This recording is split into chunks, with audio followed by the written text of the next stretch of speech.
Պետեկամուտների կոմիտեի նախկին նախագահ Վարդան Հարությունյանը 300 միլիոն դրամ գրավ է վճարել եւ ազատ արձակվել։ Վերջինիս նկատմամբ խափանման միջոց են տրվել վարչական վերահսկողությունն ու բացակայելու արգելքը։ Դատախազությունը վերանայման բողոք է ներկայացրել դատարան։ Վարդան Հարությունյանը մեղադրվում է ձեռնարկատիրական գործունեությանն ապօրինի մասնակցելու, հակամրցակցային գործունեության եւ փողերի լվացման մեջ։ Վարդան Հարությունյանի պաշտպանական խումբը հայտարարել էր, որ կալանքի ականհայտ անհամաչափ եւ ոչ իրավաչափ կիրառման վերաբերյալ Մարդու իրավունքների եվրոպական դատարանին գրված գանգատն արդեն իսկ մշակվել է եւ օրերս մուտքագրվելու է եվրոպական դատարան։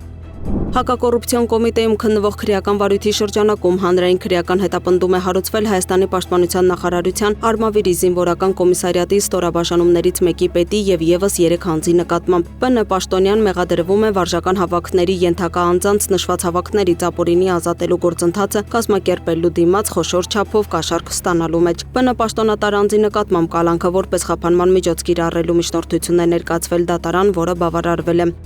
Գլխավոր դատախազության վարույթներով 2025 թվականին պետությանը պատճառած վնասները վերականգնել են հանրությանը լավ հայտնի նախկին պաշտոնյաներ եւ նրանց ընտանիքի անդամներ։ Նրանց թվում են նախկին վարչապետ Հովիկ Աբրահամյանի եղբոր, ՀՀԿ-ական նախկին պատգամավորների հարազատներ։ Դատարան ուղարկված վարույթներով առաջատար են Սերժ Սարգսյանի փեսա Միքայել Մինասյանի հետ փոխկապակցված անձանց գործերը։ Ջրային պարեկներն ապօրինի ձկնորսության դեպք են բացահայտել հսկողությունը շարունակվում է։ Սևանա լճից Սիկ տեսակի ձկան ապօրինի որսի կանխարգելման միջոցառումների շրջանակում Գեղարքունիքի մարզի գումարտակի ջրային պարեկները Երևան-Սևան-Իջևան ավտոճանապարհի 72-րդ կիլոմետր հատվածում կանգնեցրել են Ծովագյուղի 37-ամյա բնակչի վարած Opel Magnish-ի մեքենան։ Ստուգմամբ պարզվել է, որ մեքենայում կա 520 Սիկ տեսակի ձուկ, ընդհանուր 149 կիլոգրամ եւ 2.4 կիլոգրամ ձկնքիթ։ Հայտնաբերվածը հանձնվել է բնապահպանության եւ ընդերքի տեսչական մարմնի Գեղարքունիքի տարածքային բաժին։ Կազմված փաստաթղթերը փոխանցվել են նախաքննական մարմին։ Բուսական եւ կենդանական աշխարհին պատճառված վնասի չափը պարզվում է։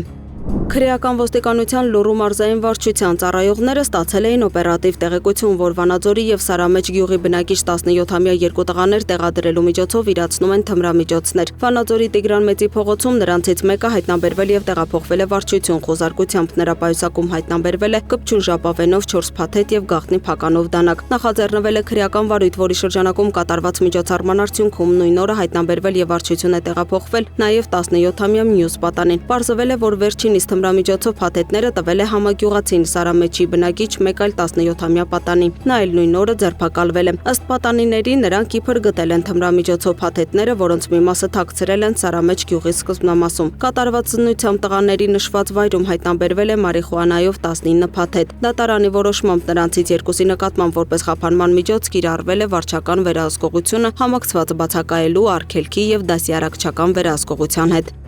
Դատարանի վճռով Սևան ազգային պարկ Պոակինը վերադարձվել Գեղարքունիքի մարզի Ծովազարդ գյուղի հյուսիս-արևելյան հատվածի Սևան-Գավառ ճանապարհի աջ կողմում գտնվող 15000 քառակուսի մետր մակերեսով հողամասը։ Շուկայականին մոտարկված կադաստրային արժեքը 5 միլիոն 682 հազար դրամ։